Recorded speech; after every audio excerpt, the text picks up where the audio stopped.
সামনে কিছুদিন পরেই আসছে এইচএসসি পরীক্ষা এবং এই এইচএসসি পরীক্ষাকে কেন্দ্র করে ছাত্রছাত্রীদের মধ্যে অনেক অনেক উন্মাদনা। বিশেষ করে একটা পরীক্ষা এবং বোর্ড পরীক্ষা আসতেই আমাদের মধ্যে টেনশন অনেক বেশি বেড়ে যায় এবং সেই টেনশন বা সেই চাপটাকে আমাদেরকে সামাল দিতে হয়।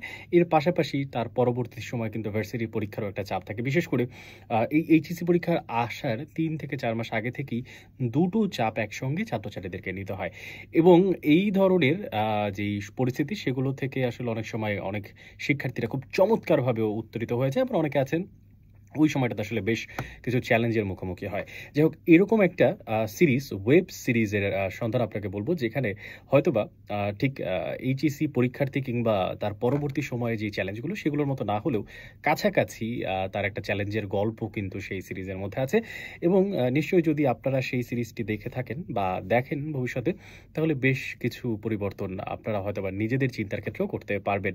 এভাবেই আসলে সাজানো হয়েছে সিরিজটি। কোন সিরিজের কথা বলছি সেটা বলব। তবে তার আগে জানিয়ে রাখছি, আমি আছি আরজে অনিক আপনাদের সঙ্গে।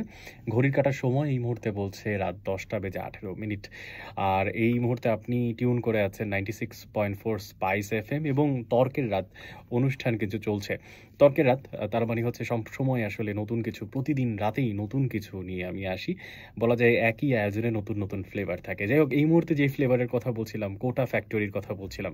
এক্স্যাক্টলি।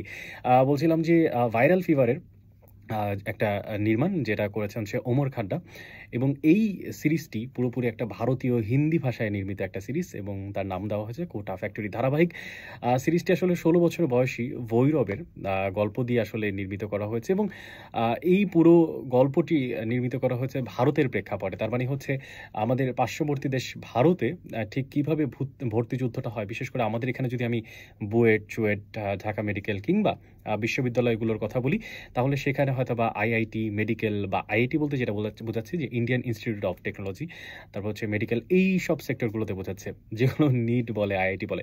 সো আইআইটিতে ভর্তি হওয়াটা ভারতে এতটাই কষ্টকর একটা বিষয় যে ধরে নেওয়া হয় যে 90% পাওয়া স্টুডেন্টরাও যদি সেখানে পরীক্ষা দেওয়ার সুযোগ পায়, সেক্ষেত্রে শুধুমাত্র 1% সেই 90% পাওয়া শিক্ষার্থীদের মধ্যে 1% হয়তোবা শুধুমাত্র আইআইটিতে পড়ার সুযোগ পায়। যাই হোক, খুব কঠিন একটা চ্যালেঞ্জের মুখোমুখি হয়ে যায় এখানের কিছু একেবারে বলা যায় বাচ্চা সময়কার যেই শিশুরা যাদের স্বপ্ন অনেক বড় এবং সেই চ্যালেঞ্জগুলো থেকে কিভাবে আস্তে আস্তে করে আসলে সাদামাটা জীবনটাকে কিভাবে বাস্তবসম্মত জীবন করে ফেলা যায়, সেইটাই আসলে এই টিভিএফ প্লের সিরিজটাতে দেখা যাবে।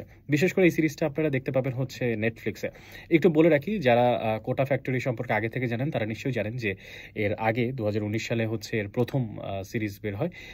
এরপরে হচ্ছে তার দ্বিতীয় পার্ট বের হয় হচ্ছে তারপরে এবং রিসেন্টলি একবারে খুবই রিসেন্ট টাইম এই মুহূর্তে স্ট্রিমিং হচ্ছে নেটফ্লিক্সের ৩য় সিজন। সো ওই জায়গা থেকে যারা অলরেডি দেখে ফেলেছেন তারা তো দেখেছেন, যারা দেখেননি তাদেরকে বলতে পারি, আপনারা যদি ৩টা সিরিজ ধারাবাহিকভাবে দেখেন তাহলে দেখবেন যে একটা শিক্ষকের কতটা অবদান একটা ছাত্রের ক্ষেত্রে, ছাত্রের জীবনে প্রভাব ফেলে। আবার পাশাপাশি একটা ছাত্রের কতটা পরিমাণে অধ্যাবসায় থাকতে হয় ঠিক একটা সেই জায়গায় নিজের যেই অর্জনের জায়গা, সেই জায়গাটাকে পোক্ত করার জন্য।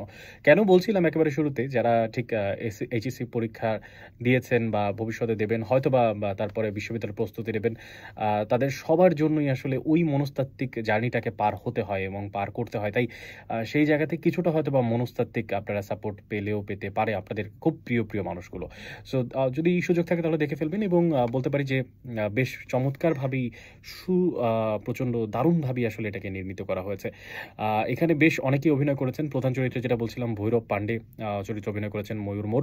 এছাড়া হচ্ছে বালমন্দর মিনার চরিত্রে অভিনয় করেছেন রঞ্জন রাজ, উদয় গুপ্তের চরিত্র অভিনয় করেছেন আলম খান এবং জিতু ভাইয়া, এবং যিনি হচ্ছেন এই সিরিজটার অন্যতম প্রধান চরিত্র, সেই চরিত্রেও অভিনয় করেছেন ভারতের অন্যতম সেরা অভিনেতাদের একজন জিতেন্দ্র কুমার এবং তিনি বেশ চমৎকার আসলে ওই সাবলীল অভিনয়ের মাধ্যমে জিতু ভাই সেই চরিত্রটাকে নিজের মধ্যে আসলে ধারণ করতে পেরেছিলেন। যাই হোক, আর বেশি বলবো না, কাহিনীর কথা বলে দিয়েছি, ঘটনার প্রবাহের কথা কিছু বলেছি, তবে কোনোভাবেই আমি চাই না আপনাদেরকে কোনো হিন্টস দিয়ে দিতে। সো আপনারা চাইলে দেখে নিতে পারেন এবং যারা দেখে ফেলেছেন তারা জানাতে পারেন কেমন লেগেছে কোটা ফ্যাক্টরি আপনাদের দেখে।